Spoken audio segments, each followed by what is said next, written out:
So you've told us you're going to live till 100. Fact. I told you I hope I'm going to live till 100. We'll just say so. My question is, let's assume I Am Always I becomes a bestseller. The Blue Cloud becomes a bestseller. There are many more children's books. Salvador comes back and decides he's going to be on retreat. And so we're now through this evolution where the questions are not really any longer these questions, because the ones sitting in these seats speaking to you have this understanding. What? They will know being, and they will know reality, and they will know the world. What will be their questions, and what will they be doing on retreat, in friendship, when we're not here? They won't have any questions, or there may still be questions.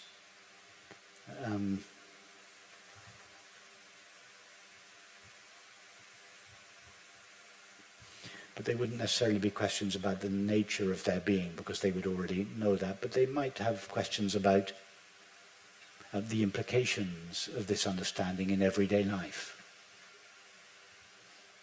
Well, there could quite easily be a question from one who knows clearly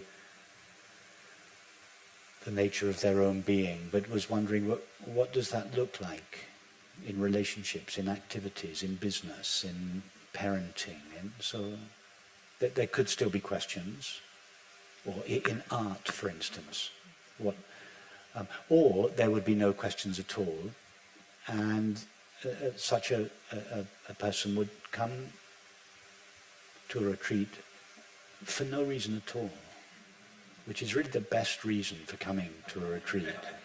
Any other reason is not the real reason for coming to a retreat. Our reason for coming to a retreat should last just long enough to get us here.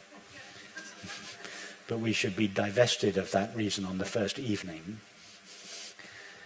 And then the rest of the retreat would be an investigation into the nature of our being, if that was still necessary, or more and more simply the sharing of being.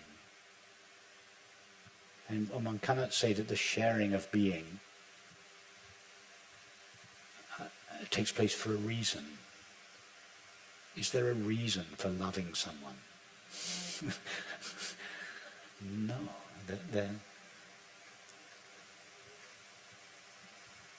And they would be creating. And there would be an outpouring of creativity like we experienced last night. And the level of creativity in this community is just phenomenal. And of course there would always be new people who come to these gatherings who perhaps have not yet fully, clearly seen the nature of their own being. So there would still be contemplations and conversations, just as there are amongst us now, both here and at home, online. Many people who know clearly the nature of their being, and yet still come to these gatherings for no reason, just for the utter joy of being together. And there are others amongst us who, whilst they may have a deep intuition, as I believe everybody here has, of their true nature, may not still quite know their true nature clearly, and then therefore may want to explore it in meditations and conversations. And it's very important that on a retreat that there are both types of people. And by the way, I'm giving a relative answer to a relative question. I mean this literally. I make absolutely no distinction between so-called people who have recognized their true nature and so-called people that haven't. And that's an artificial distinction. All I see in anybody is the beautiful loving, infinite being that they truly are. So the distinctions we're talking about are very relative, but I'm responding to your question. But it's very important that there are a whole mixture of levels of understanding in these gatherings, because if there aren't people who push and test, and where are you? There you are. If there weren't sceptical, argumentative people like Thomas on our retreats, then certain aspects of the teaching would never be squeezed out of me. That's beautiful. Okay. Thank you. So it's important, and the teaching would become, it would go static. There would be no need for new expressions, new pathways, new metaphors, the teaching would become a religion. It would die. So,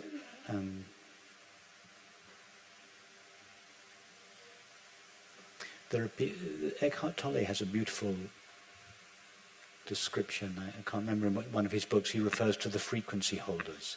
It's a beautiful idea. Yes, it's beautiful. Is that right? Is that right? Okay. He refers to frequency. Those whose purpose is just to rest in being, as being. They hold the frequency of being. They don't go out into the world and teach.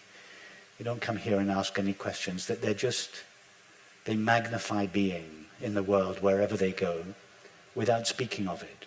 It's a beautiful understanding.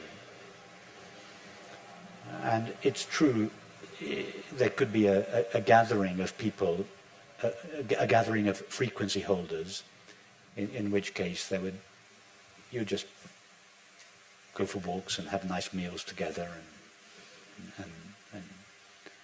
But it's also important that there are other people who test and push and question, but that's what keeps the teaching fresh, alive, new, always finding new pathways that are tailored to the current generation, not just using old pathways that were relevant 400 years ago, but that are no longer relevant now. So I value the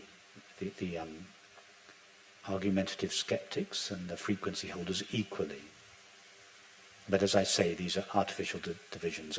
All I really see in all of you are the beautiful, sweet, innocent beings that you really are.